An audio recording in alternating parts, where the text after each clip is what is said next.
Je te prie de me mettre de côté, car ces hommes et ces femmes ne sont pas venus voir un homme, mais ils sont venus pour t'écouter toi et pour te parler, Seigneur. Toi qui sens les cœurs, tu connais le besoin qu'il y a dans chaque cœur ce soir. Puisses-tu leur sonder, ô Dieu, et mettre leurs besoins dans ma bouche.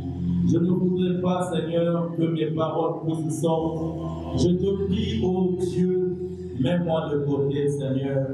Qu'aucune de mes pensées ne soit transmise ce soir. S'il y a quelques paroles que nous allons nous entretenir, que ce soit ta parole. Parce que la vie se trouve dans ta parole. Seigneur Jésus, tu as dit, heureux l'homme qui se confie en toi. Ce soir, je veux me confier à toi. Viens nous tenir compagnie pour la gloire de ton nom. Bénis tes enfants, ô Dieu. Dispose nos cœurs à recevoir ce que tu as promis pour nous ce soir. Seigneur, bénis le pasteur de cette église pour la gloire de ton nom, au nom de Jésus-Christ. Amen. Je vous salue une fois de plus au nom du Seigneur Jésus-Christ. C'est pour moi un privilège et une grâce imméritée de me tenir devant vous.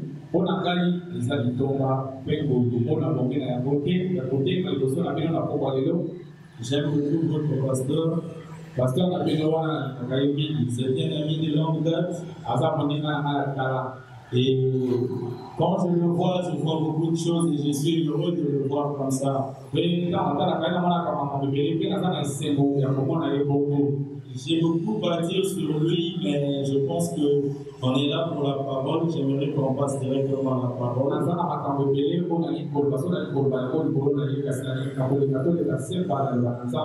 Prenons nos Bibles dans le livre de 2 Corinthiens, si nous pouvons mettre debout pour le respect de la parole.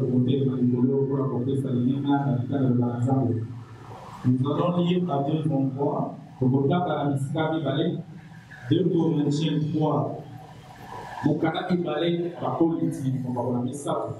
À partir du verset 3 jusqu'au verset 6. Ensuite, nous lirons Romains 14.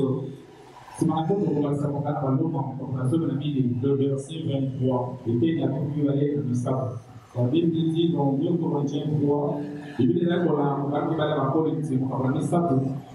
vous êtes manifestement une lettre de Christ, écrite par notre ministère, non avec de l'homme, mais avec l'esprit du Dieu vivant, non sur des tables de pierre, mais des tables de chair sur les cœurs. Cette assurance-là, nous l'avons par Christ auprès de Dieu. Ce n'est pas à dire que nous soyons par nous-mêmes capables de concevoir quelque chose. Comme venant de nous-mêmes. Notre capacité, au contraire, vient de Dieu. Il nous a aussi rendus capables d'être ministres d'une nouvelle alliance.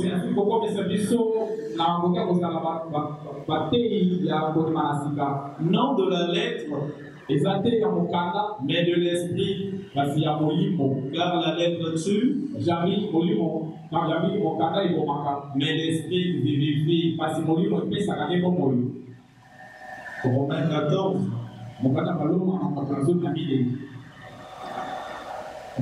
14, le verset 23.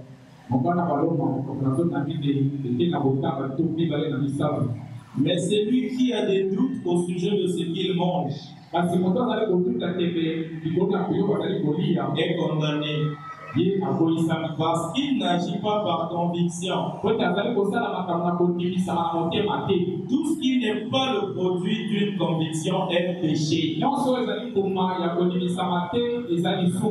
Veuillez vous asseoir. Que le Seigneur ajoute des bénédictions à la lecture de sa parole. S'il y a un sujet que nous pouvons nous entretenir Ce soir, une petite exhortation que j'ai intitulée La conviction emmène au changement de la renommée.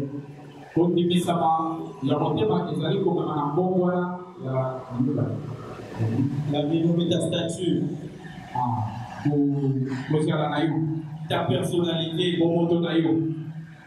la conviction emmène au changement de ton statut ou de ta renommée. Nous venons de lire, Romain dit, tout ce qui n'est pas fruit d'une conviction est un péché.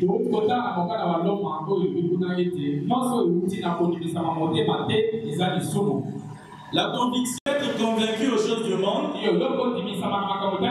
mais cela ne changera pas ta personnalité. Cela ne changera pas ta renommée.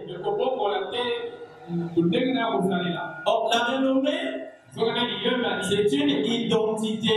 C'est un statut auquel tu es peut-être né. Il y a ceux qui ont la renommée de la prostitution dans leur famille. Il y a ceux qui ont la renommée de l'impudicité. Il y a ceux qui sont nés dans les familles où on ne se marie jamais. Il y a ceux qui sont nés dans les familles où on ne peut pas jamais se prospérer. Et il y a des gens qui sont liés dans beaucoup de choses dans les familles. Et parfois tu causes avec un croyant, il te dit, moi j'étais venu juste accompagner les autres. C'est une certaine renommée qu'elle a. Mais cette personne-là, si elle rentre en contact avec la parole de Dieu, et que la parole de Dieu convainc son cœur, sa renommée va changer. Sa renommée va changer.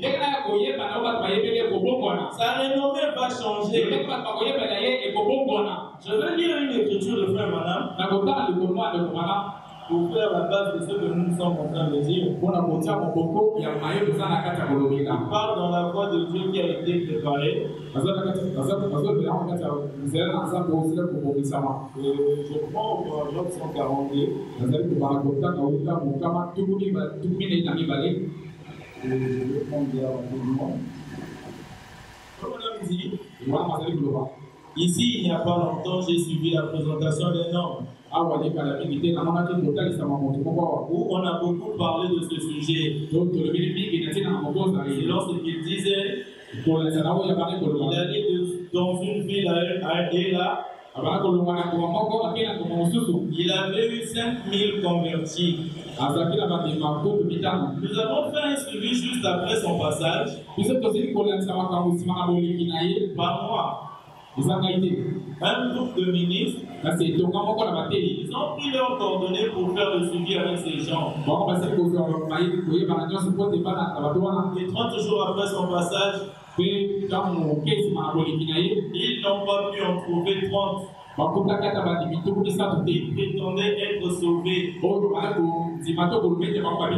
savez, ce que je pense, je pense qu'il s'agit de la conviction plutôt que de la conversion. Quand un homme est né de l'Esprit de Dieu, alors comme on a dit, ce qu'il nous faut aujourd'hui, ce n'est pas une réunion de réveil, mais c'est un réveil à l'ancienne mode. Un réveil du Saint-Esprit envoyé par Dieu. Une religion à l'ancienne mode. Aujourd'hui, la religion à l'ancienne mode n'existe pratiquement plus. Le message, c'est quelque chose qui est sacré. Aujourd'hui, les gens trouvent que le message est une religion comme tout autre. Les gens viennent au message pour un intérêt quelconque. Or, le message, ce n'est pas une religion. Le message, c'est une lettre venant de Dieu adressée aux croyants. Et une fois le croyant convaincu, il se crée une relation intime avec le croyant et Dieu. Et dans cette relation-là, l'homme et Dieu vivent en parfaite harmonie. Le message n'est pas une religion. Alors, je parlais de la conviction. La conviction, elle change la renommée. Soyez attentifs et suivez-moi.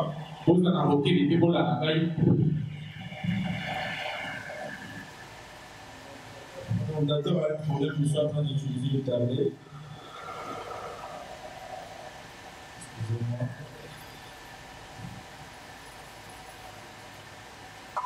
Je parlais de la conviction. Je disais qu'une personne qui est convaincue, il est concerné. Il ne vient pas par hasard. Si tu es convaincu réellement de la parole de Dieu, pour venir à l'église, on ne doit pas te supplier. On ne doit même pas te dire, proposer la question pourquoi tu n'es pas venu. Toi-même, si tu es en péché, tu prendras ton téléphone, tu appelleras le pasteur pour dire ton empêchement. Une personne qui est convaincue, vous ne pouvez pas lui détourner le regard. Une personne qui est convaincue, il ne vient sans qu'on puisse le pousser. C'est une plante qui pousse sans qu'on puisse arroser ou sans qu'on puisse aménager.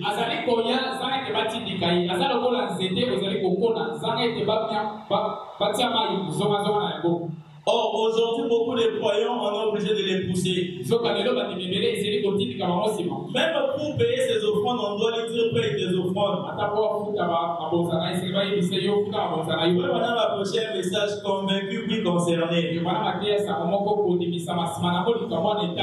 Celui qui est convaincu, il est concerné par la chose. Il fait cela sans regarder à gauche ni à droite.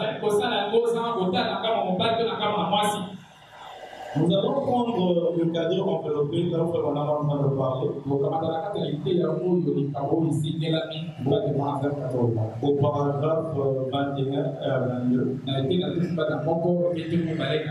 Prêché le 25 décembre 1960.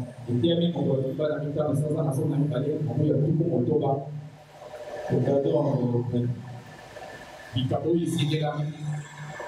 Là, des enfants, voilà, en train de dire que nous qui sommes venus au message ou à la parole, jadis, on n'avait pas d'arrière-plan. On n'était pas les bonnes personnes, on n'avait pas la renommée.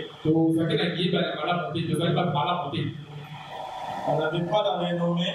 On n'avait pas les parents pour nous soutenir. Mais le fait d'être convaincu par la parole de Dieu,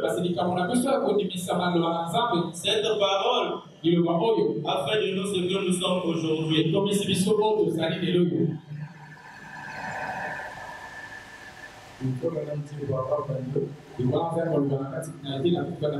Mais vous savez, Dieu a une façon de faire. Il a sa propre façon de faire les choses. J'en suis si heureux. Vous voyez, il lui arrive de prendre des choses qui n'ont pas d'antécédents spirituels. ou qui n'ont aucun antécédent. Quand on parle d'un antécédent spirituel, tu es né peut-être des parents qui connaissaient déjà Dieu, qui avaient déjà des prédispositions qui t'emmenaient à l'église. Non, ici il est en train de parler des gens qui n'avaient pas d'antécédent spirituel, qui n'étaient rien, qui étaient des vagabonds. J'en suis sûr, vous voyez. Il lui arrive de prendre des choses qui n'ont pas d'antécédent spirituel, ou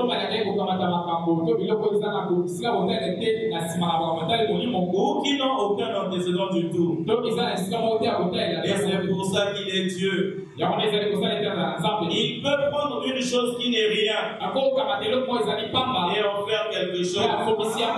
Et ça, c'est ce qui fait qu'il est Dieu. C'est ce qui fait que nous l'aimons. Ce qui fait que nous, pauvres gens, nous l'apprécions. Parce que bien que nous soyons pauvres, sans aucun antécédent, Dieu peut néanmoins faire des grandes choses avec nous. À une seule condition, qu'il ait notre contrôle. Que Dieu ait le contrôle sur nous. Ne te réjouis pas parce que tu es pauvre. On dit que Dieu heureux les pauvres. La pauvreté ne t'emmène pas au ciel. La richesse non plus ne te ratera pas le ciel. C'est Dieu qui a créé les riches et il a créé les pauvres. Ne te contente pas de ta pauvreté pour dire ah nous les pauvres là nous irons au ciel. Non. Tu dois être convaincu de la parole de Dieu et tu dois rentrer dans la parole de Dieu. Vous comprenez? Madame continue, il dit. Évidemment, c'est Josué qui avait fait traverser les enfants d'Israël et qui avait fait le partage du territoire. Et il avait été attribué à la tribu de Juda cette portion où se trouve Bethléem. C'est à l'extrême nord de la province de Juda. C'est une petite bande de terre qui s'étend comme une petite péninsule. Et cet endroit, cette province, cette grande province, c'est la terre appelée du Nord. C'est une province qui produit le blé. Où se trouve la zone de culture du blé. Où on cultive beaucoup de blé et d'or. C'est l'un des fils de Caleb qui avait établi et fondé cette ville. Il s'appelait Salmon. C'était l'un des fils de Caleb. Si vous voulez chercher cela, passage. Mais je crois que certains frères prennent note. C'est dans 1 Chronique de 15. Aussi vous le trouverez dans Matthieu 1,5. C'est là qu'il s'était installé et avait fondé cette ville. Mais elle est grande à cause des grandes choses qui se sont passées dans cette ville. Comme je l'ai toujours dit, il ne s'agit pas d'une grande église, mais du grand Dieu dans l'église. Peut-être pas nous les premiers-nés, nous ne sommes pas nombreux. Ayez le Dieu vivant, c'est ce qui est plus important. Ce n'est pas la grandeur d'une église, mais du grand Dieu dans l'église. Il ne s'agit pas d'une grande et sainte montagne, mais du grand Saint-Esprit qui était sur la montagne. Il ne s'agit pas d'un homme saint, mais du Saint-Esprit dans l'homme. C'est ainsi qu'était cette ville. Ne perdez pas de vue ce que nous sommes en train de dire. Que la conviction emmène le changement de la renommée. Il y avait une femme qui avait une mauvaise renommée. Elle s'appelait Rahab. Elle était une prostituée. Sa renommée était mauvaise dans la ville de Jéricho. Mais un jour, elle a entendu parler des enfants d'Israël. Elle était tellement convaincue des exploits que le Dieu d'Israël faisait. Cette conviction-là l'a poussé à recevoir même les espions. La conviction qui était dans son cœur, elle était rassurée que le peuple là c'est réellement un peuple de Dieu. Même si mon peuple ne l'aime pas, même si mes parents n'aiment pas la parole, même si mes amis à l'école se moquent du message, mais je suis tout à fait convaincu que ce message est la vérité, que ce message vient de Dieu. Mes frères et sœurs, aussi longtemps que tu n'auras pas la certitude que le message vient de Dieu, tu ne pourras pas bien vivre le message, tu ne pourras pas bien défendre le message, tu ne parleras pas du message à quelqu'un d'autre parce que tu n'es pas convaincu. Or, si tu es convaincu, tu voudrais que tous ceux qui ne connaissent pas le message connaissent le message. Voyez Nathanaël et Philippe. Quand Philippe a rencontré la parole, quand Philippe a été convaincu que celui-là, il vient de Dieu, il n'a pas fermé sa bouche. Il est allé voir son proche ami. À combien d'amis toi tu as parlé du message dans la semaine? À l'école, au travail, partout où tu vis. À qui tu as parlé de la parole? Rahab, ses parents l'ont envoyé à l'extérieur pour aller faire la prostitution. Malgré qu'il faisait la prostitution, dans son cœur, quand il avait entendu parler des enfants d'Israël, il était convaincu que le Dieu là était un Dieu vivant. Au point où quand il a reçu les espions, il les a gardés chez elle, au risque et péril de sa vie. Voyez l'attitude de quelqu'un qui est convaincu. Il dit peu importe ce qui va arriver, ces gens-là ont Dieu. Si Dieu permet qu'on puisse les détruire, je serai détruit avec eux. Mais soyez-en sûrs, Dieu ne doit à personne. Alors Rahab a reçu les espions. Plus tard, Dieu a changé sa renommée. De la prostitution, elle s'est mariée avec une femme et avec un général d'Israël. Et si vous lisez la généalogie de Jésus, Rahab se trouve dans cette généalogie-là. Et si même ce soir nous parlons de Rahab, elle est devenue une femme de bonne renommée à cause de la conviction qu'elle avait face à la parole. Notre conviction doit être dans la parole, car seule la parole vaincra Satan. Et à Jésus était tellement convaincu de la puissance de la parole qu'il a utilisé la parole partout pour vaincre Satan.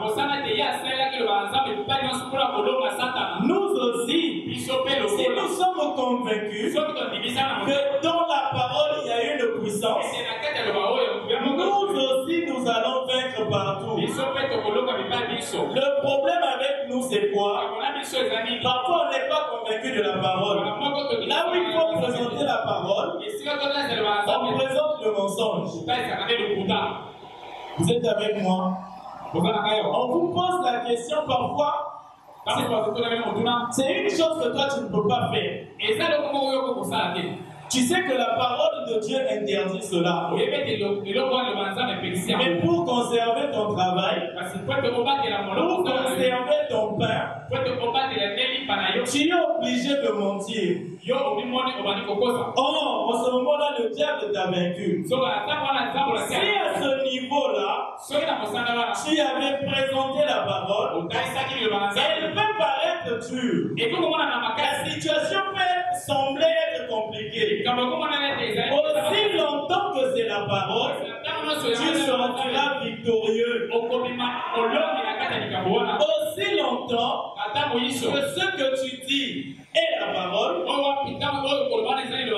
Je prends un exemple pour ceux qui travaillent.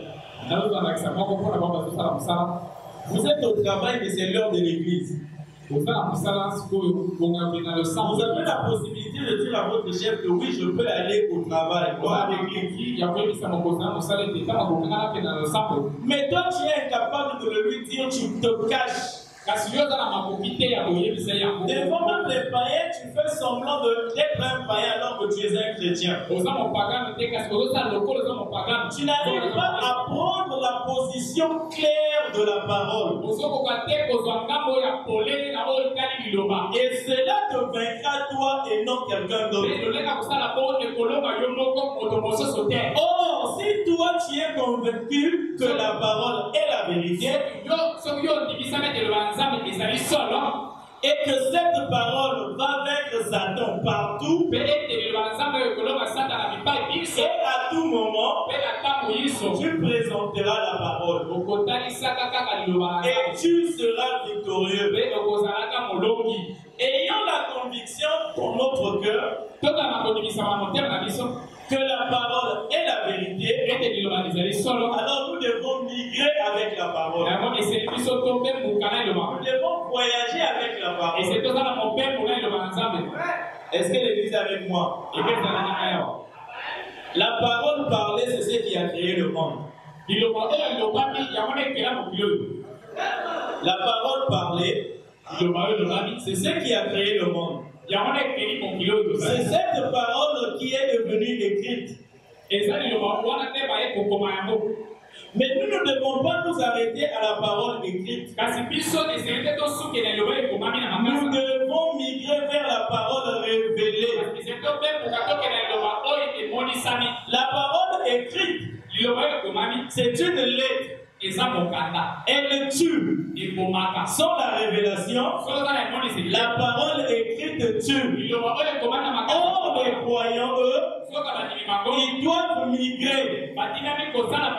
Ils doivent voyager avec la parole.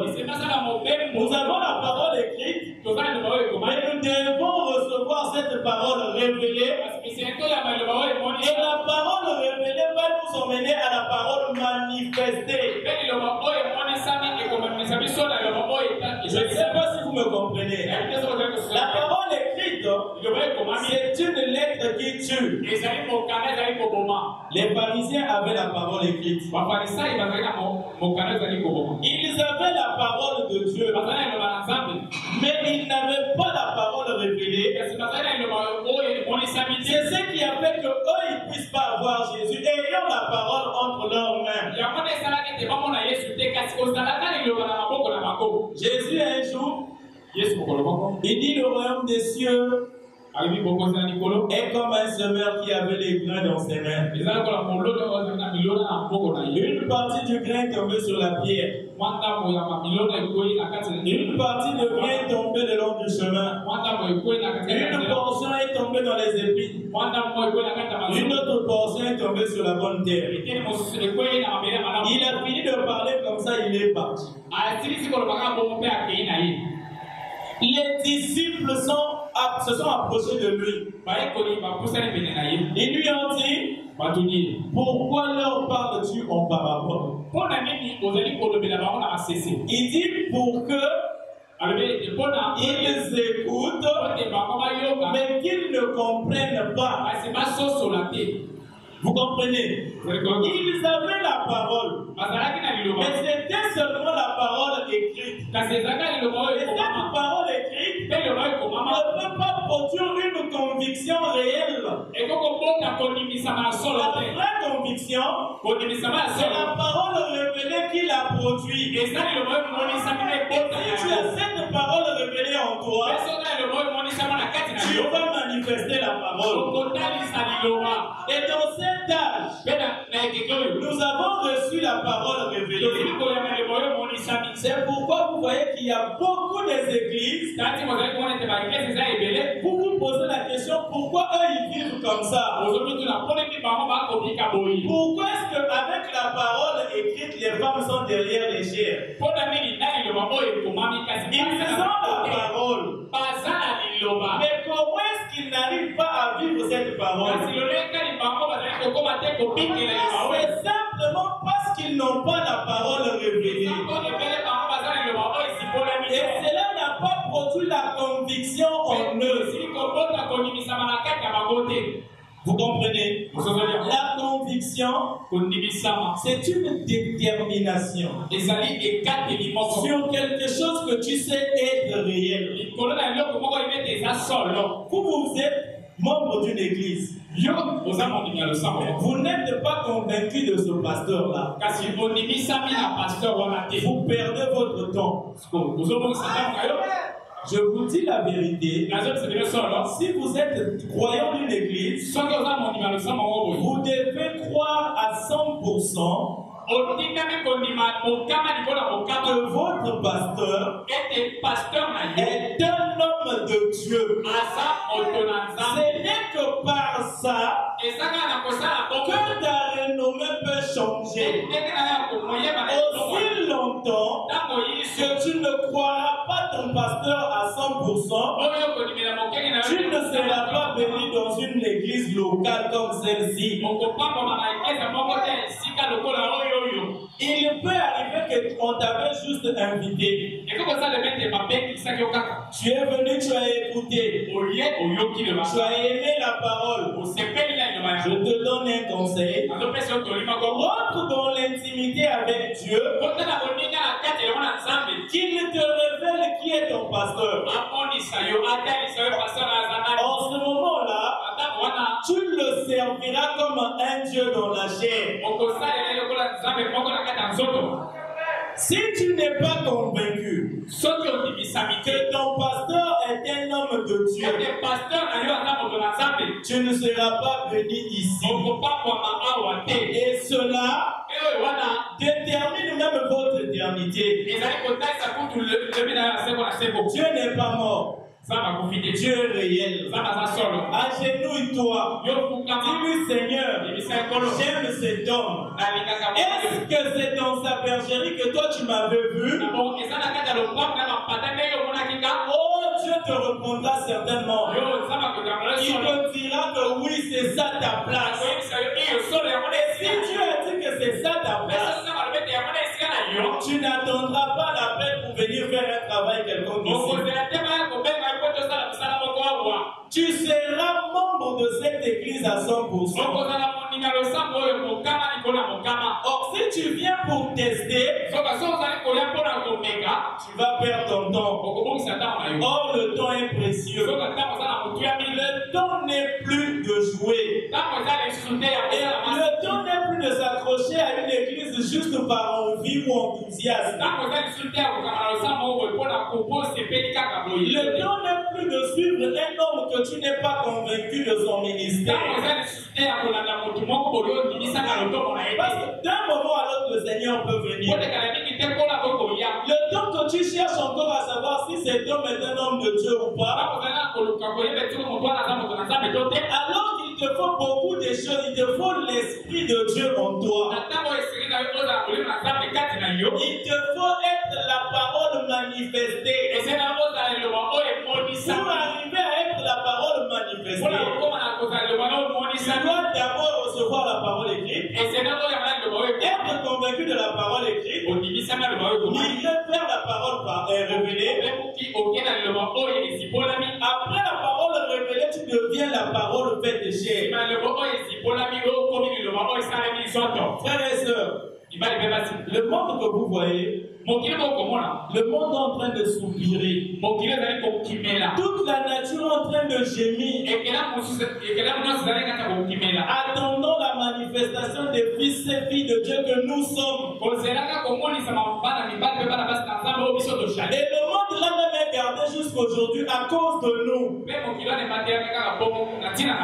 Nous, la famille de Dieu. Vous comprenez? La parole qui a créé le monde a mis à notre disposition la parole écrite. La parole écrite est venue jusqu'à nous. Mais nous ne devons pas nous arrêter à la parole écrite. Sinon, on ne sera pas différent des pharisiens.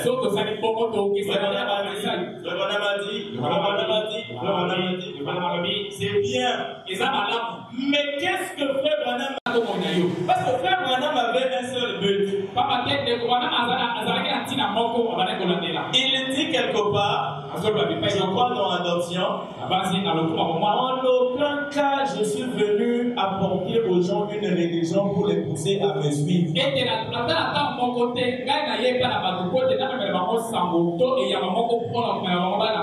ne suis pas venu pour que j'ai une grande renommée, une grande église.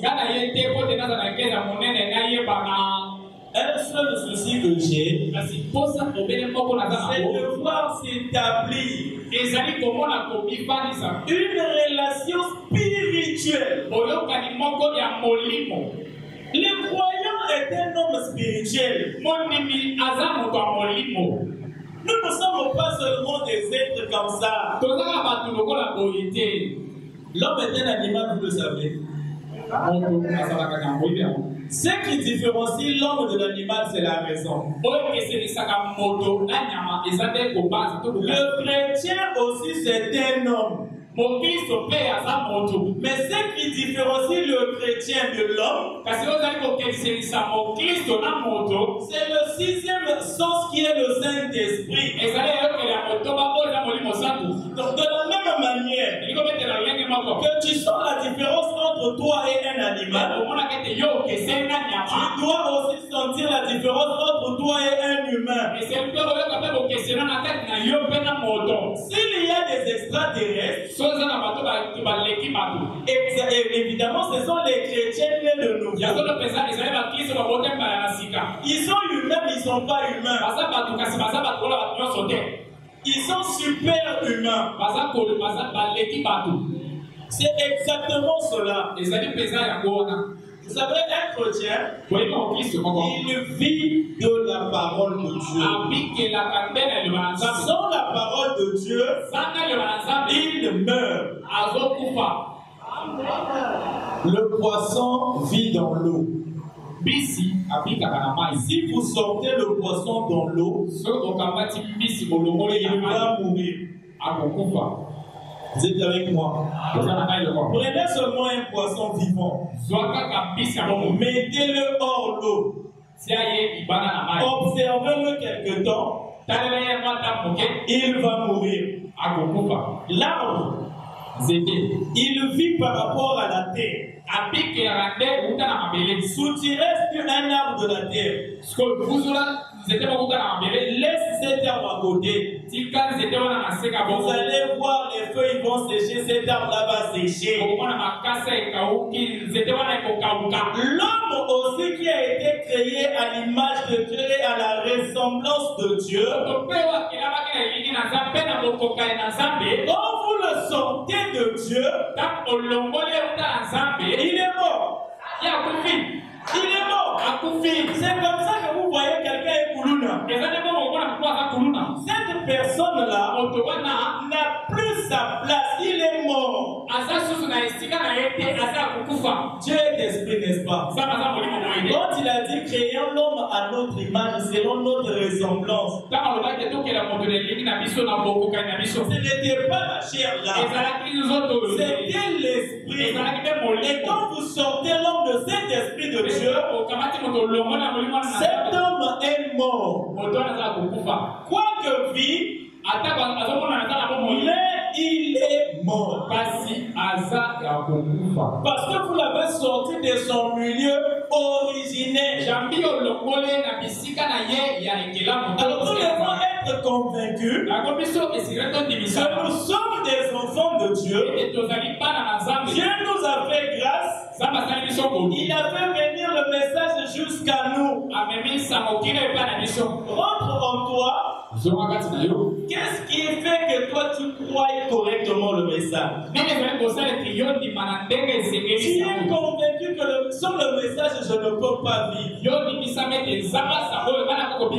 Est-ce que tu sens ce sentiment-là? Ou bien tu sens que même si je quitte le message, je peux aller à l'église catholique, c'est une église. Si tes sentiments sont ceux-là, je me dis que tu n'as pas encore commencé à marcher. Et tu n'es pas au bon endroit. Parce que la première des choses, tu dois être capable de parler comme Pierre. Seigneur, à quel autre irions-nous? Pierre était tellement convaincu du ministère de Jésus, même s'il y a certaines choses que lui ne comprenait pas, il était convaincu que cet homme venait de Dieu. Jésus donne une parole très dure. Il dit, celui qui ne mange pas ma chair et ne boit pas mon sang n'a pas de part avec moi. Ils étaient 70 ce jour-là. Ah, les autres ont commencé à partir. Ah, nous ne sommes pas les cannibales. Nous sommes les enfants d'Abraham. Ils veulent nous dire de voir le sang humain. Ah non, nous on est partis. Quand Jésus tourne et regarde, 12 nous sont restés. Il dit, pourquoi vous n'êtes pas partis comme les autres? Partez aussi. Pierre prend la parole. Il dit, Seigneur, à qui d'autre irions-nous? C'est toi qui as les paroles de la vie. Il était convaincu que son pasteur avait les paroles de la vie. Je vais vous parler de quelqu'un qui était vraiment convaincu. La femme syrophénicienne. Notre madame parle de ça dans le respect. Prêché le 15 octobre 1961. Au paragraphe 168 à 169. Quand madame parle de cette femme-là, il dit, on va lire ça intégralement.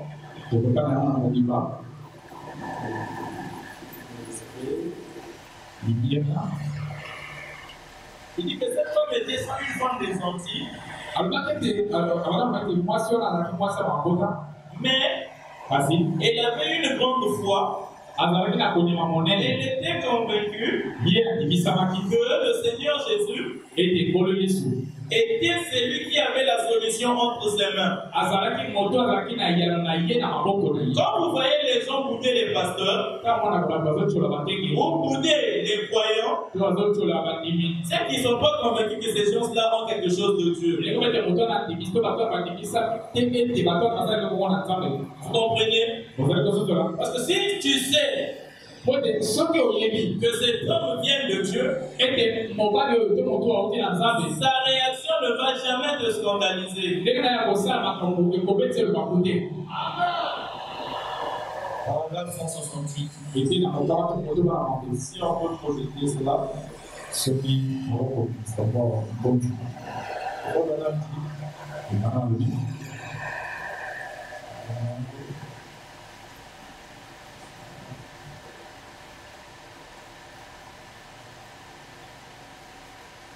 il dit, il y a une petite chose que j'ai abordée ce matin à propos de cette femme syrophénicienne.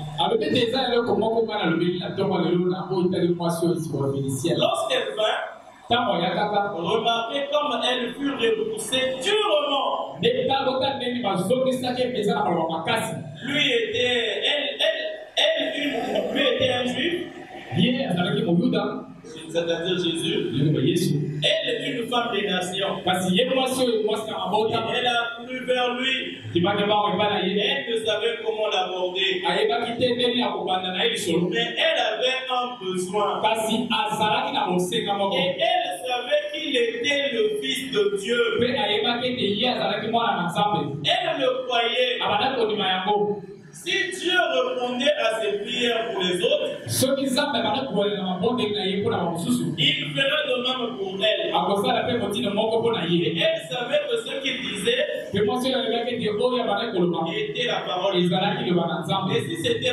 Dieu. Et si c'était la parole de Dieu pour les Juifs, c'était aussi la parole de Dieu pour les gentils. Quoi qu'ils disent, Jésus l'éprouva. Quelquefois, le pasteur te dit une chose. Peut-être parce qu'il a ignoré ton état. Mais la réponse que tu donnes dans ton cœur, là, toi-même, tu sais. La façon de bouder le pasteur dans ton cœur, toi-même, tu sais.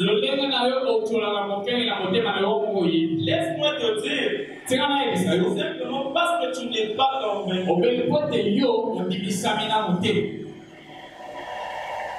Jésus le pouvoir elle dit, Seigneur, aie pitié de moi. Maintenant, observez. Elle dit, toi, fils de David. Parce qu'elle avait entendu les Juifs l'appeler fils de Dieu, fils de David. Mais il n'était pas fils de David pour elle. Voyez-vous? Elle dit, toi, fils de David. C'est ainsi qu'un juif l'aurait fait. Parce qu'elle avait entendu les autres. Elle essayait de s'approcher de la même façon que parce qu'elle essayait de trouver le respect. Elle essayait de montrer son respect. Elle ne faisait pas semblant. Jésus l'aurait su. Si elle avait été le cas. Non, il aurait su. Donc lorsqu'elle arriva vers lui, elle dit, toi, fils de David, aie pitié de ma fille.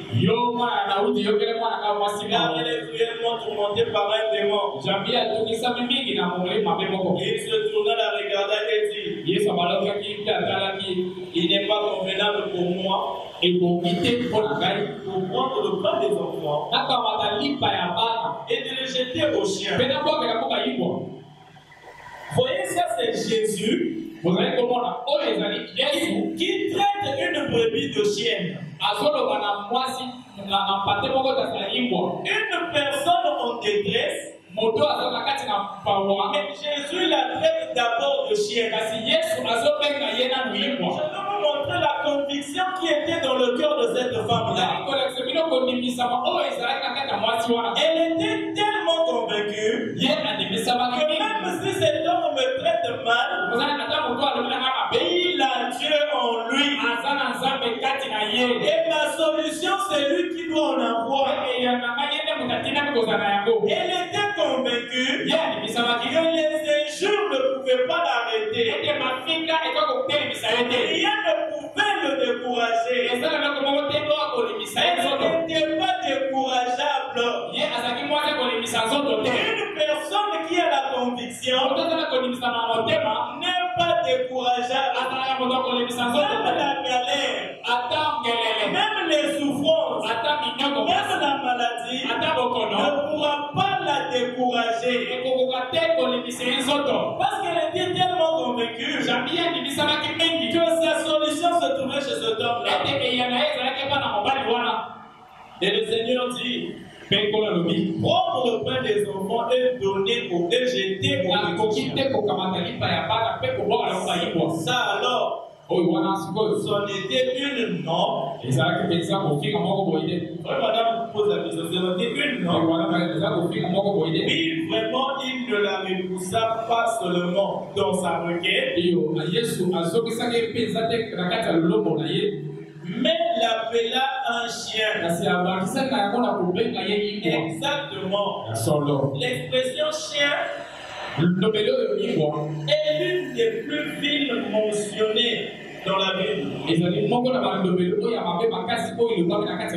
Vous savez, il dit donc, il n'est pas convenable pour moi de prendre le pain des enfants et de le jeter au chien. Elle répondit, c'est vrai, Seigneur. Seigneur, alors, elle n'était pas un fils de David. Elle n'était pas un fils de David pour elle. Mais il était le Seigneur. Quand elle a eu la révélation que cet homme n'était pas seulement le fils de David. Ça, c'est la parole écrite. Fils de David. Quand elle a utilisé la parole écrite, elle n'a pas eu gain de cause. Maintenant, elle est migrée vers la parole révélée. Elle dit, Seigneur, aie pitié de moi. Vous comprenez? C'est la même dame qui est en train de demander. Elle a commencé par la lettre qu'il appelle fils de David.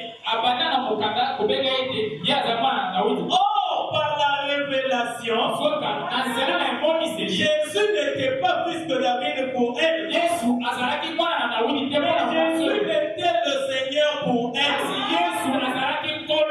Et quand elle a migré, alors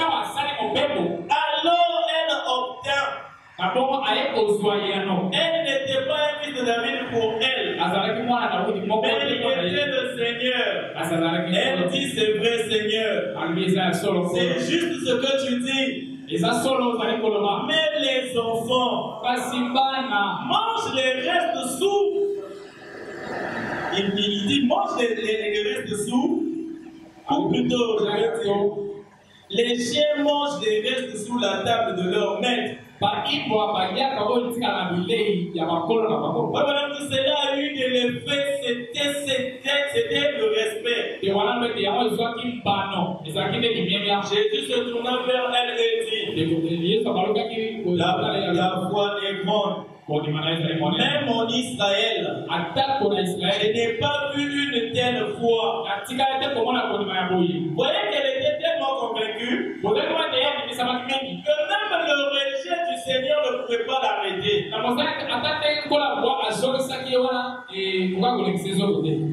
Vous comprenez? La conviction change la renommée. Et elle était tellement convaincue qu'elle est rentrée. Sa fille était guérie. Complètement guérie. Et il y avait une autre. Celle-là était tellement convaincue que rien ne pouvait l'arrêter. C'est Ruth la Moabite. Elle est née pour être prêtre des Moabites. Elle a été initiée dans l'occultisme moabite. Mais un jour, elle a rencontré un amoureux. Un fils d'Israël qui était convaincu de son Dieu. Et il parla de son Dieu à sa femme. Il disait à cette femme les merveilles de Dieu d'Israël. Cette parole était tellement rentrée dans cette femme. Au point où Ruth était convaincue qu'il n'y a pas d'autre Dieu que le Dieu d'Israël. Il n'y a pas d'autre Dieu que le Dieu d'Israël. C'est l'unique véritable Dieu qui rien n'est impossible à lui. Schéma faisant, l'homme là est décédé. L'homme qui lui avait parlé de Dieu est décédé. Selon la coutume, elle devait prendre le petit frère de son mari parce qu'il n'avait pas eu d'enfant. Mais malheureusement, cette femme Naomi n'avait que 2 fils. Et les 2 étaient mariés. Et les 2 sont morts. Son mari aussi était mort. Et sont restées 3 femmes. Les veuves. Alors le temps était arrivé où Naomi avait appris que Dieu avait béni Israël et qu'elle devait retourner en Israël. Lisons cela dans le livre de Ruth. Ruth, verset.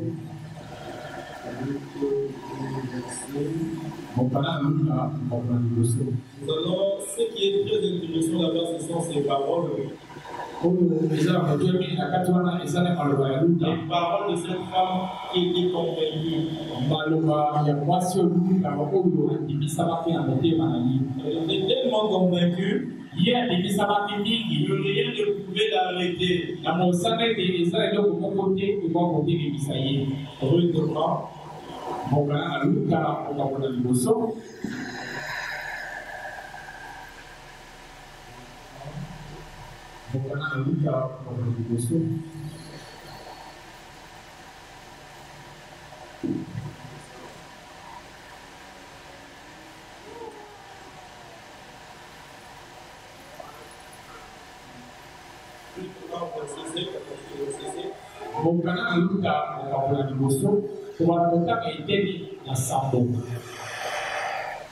Elle est sortie du lieu qu'elle habitait, accompagnée de ses 2 belles filles.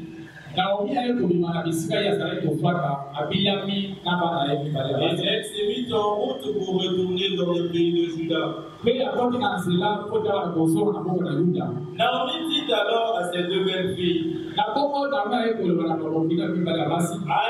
retourner chacune à la maison de sa mère. Que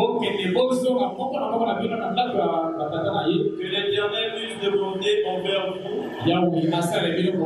comme vous l'avez fait envers ceux qui sont morts, et envers moi. Que l'Éternel vous fasse trouver à chacun du repos dans la maison d'un mari. Et elle les baisa. Elle s'élevèrent la voix et pleurèrent. Et elle lui dit, non, nous irons avec toi vers ton peuple. Naomi dit, retournez mes filles. Pourquoi voudriez-vous venir avec moi? Ai-je encore dans mon sein enceinte des fils, qui peut devenir vos maris, retournez mes filles, allez, je suis trop vieille pour me remarier.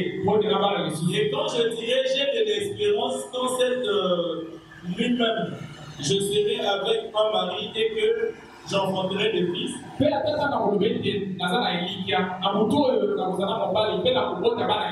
Attendriez-vous cela? Et puis lui supplémentir, refuseriez-vous pour cela de vous marier? Non, mes filles.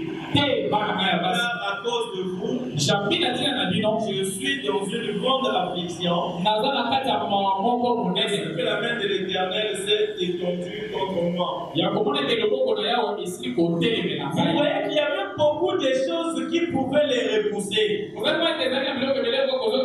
Il y avait des raisons valables qui pouvaient les repousser. Elle était convaincue qu'elle ne pouvait plus avoir des enfants.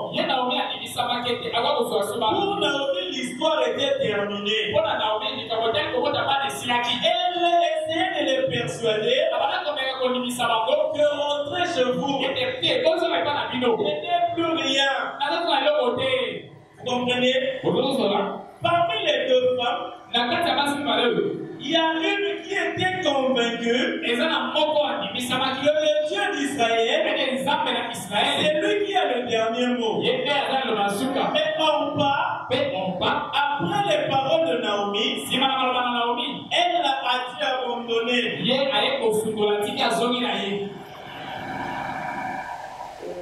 Naomi dit à lui, elle s'est levée à la voix et priée encore. On parle déjà sa belle-mère. Mais Ruth s'attacha à elle. Naomi dit à Ruth, voici ta belle-sœur est retournée vers son peuple et vers ses dieux. Retourne comme ta belle-sœur. Peut-être que tu avais un frère ou un ami qui t'avait invité à la parole de Dieu. Et puis il a rétrogradé, il est retourné dans le monde. Vous n'êtes pas pareil. Ruth répondit, ne me presse pas de te laisser, de retourner loin de toi. Où tu iras, j'irai. Où tu demeureras, je demeurerai. Ton peuple sera mon peuple, et ton Dieu sera mon Dieu. Où tu mourras, je mourrai, et j'y serai enterré. Que l'Éternel me traite dans toute sa rigueur. Si autre chose que la mort vient à me séparer de toi. Naomi, la voyant décider à aller avec elle, c'est ça, ces instances. Vous voyez la réaction de quelqu'un qui est convaincu. Les paroles de Naomi ne pouvaient pas l'arrêter. Ne pouvaient pas la décourager. Elle était tellement convaincue de Dieu que partout où Naomi sera, elle sera aussi. Vous comprenez, elle est partie juste dans un pays étranger. Dans un pays où elle a entendu seulement parler. Et arrivée dans ce pays, sa renommée a été changée. Quand elle est venue au premier pas, on l'a traité d'une Moabite. Et dans la loi d'Israël, il n'était pas permis à un fils d'Israël de se marier avec une Moabite. Parce que leur histoire, c'était de l'inceste. Peut-être que c'est ton cas. Comment tu es né? Tu es sorti de quelle famille? Ta renommée est laquelle? Dans votre famille, les gens ne se marient pas. Dans votre famille, les gens ne prospèrent pas. Dans votre famille, les gens ne vieillissent pas. Vous avez peut-être une maladie chronique qui tue toute la famille. Sois convaincu de la parole. La parole va changer ta renommée. La parole a une grande puissance en elle. La parole a la puissance de transformation. Tu vas dire que oh, la prostitution c'est notre famille. La cigarette ou le chanvre c'est ses propriétés à notre famille. Nos arrière-grands-pères, on était des soulards. Toi, sois convaincu de la parole. La parole va changer ta renommée. La parole, c'est une puissance qui t'emmènera à être comme Dieu. Ce soir, quand nous allons prier, ne prions pas comme d'habitude. Essayons de rentrer en Dieu. Parlons à Dieu comme s'il était devant nous. Rassure-toi que tu es convaincu que Dieu est réel. Le plus grand problème, c'est celui-là. Quand tu es convaincu que Dieu est réel, et que je suis en train de parler à un être qui écoute, ta façon de prier va changer. Le Seigneur a dit, ne soyez pas comme des païens qui pensent qu'à force de multiplier la parole, les paroles vaines, c'est ça la prière. La prière, ce n'est pas ça. La prière, c'est parler à un être suprême. Tu crois dans tout ton cœur qu'il existe. Et tu crois qu'il répond aux prières. Et ton problème là, il n'y a que lui qui peut la changer. Si c'est les enfants que tu veux, exprime-toi en étant convaincu que Dieu donne les enfants. Si c'est le mariage que tu veux, c'est Dieu qui donne un bon mariage. Et crois qu'il est réel, et parle avec lui. Que notre façon de prier ce soir change. Pendant que je suis en train de parler, que sans toi, moi je ne suis rien. Que sans toi, moi je suis mort. Nous avons écouté que le poisson hors l'eau il meurt. Nous avons écouté. Et l'homme aussi hors Dieu il meurt. Ce soir, nous devions demeurer en Dieu afin de manifester Dieu. C'est ça la plus grande chose. La position importe peu. La langue que tu vas parler importe peu. Dieu écoute toutes les langues. La position que tu vas prendre importe peu. Mais Dieu devant toi. Il est dit, partout où ce message sera prêché dans la vérité, l'ange du Seigneur accompagnera ce message. Je vous ai lu ce que le prophète Branham a dit. Et il y a une promesse qui est attachée à cela. Que ce soit notre façon de parler à Dieu change. Et nous ne puissions pas crier, non. Mettez-vous devant un père ou une personne pour vous demander quelque chose. Quand vous demandez quelque chose à papa, oh papa, tu sais, papa, j'ai besoin de ceci, donne-moi ça. Papa,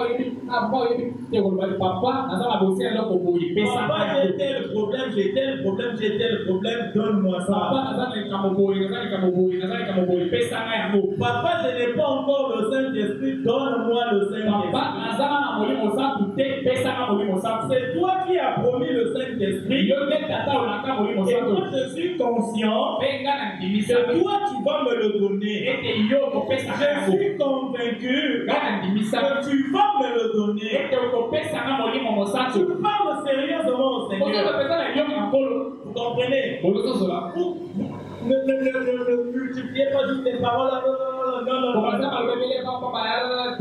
Dieu est réel.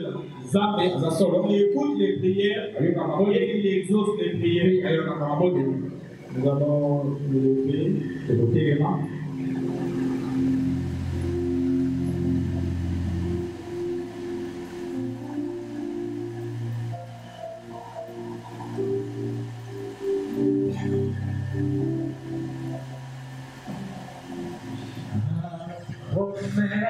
Que dans le livre mien, chaque chapitre, chaque verset, chaque ligne,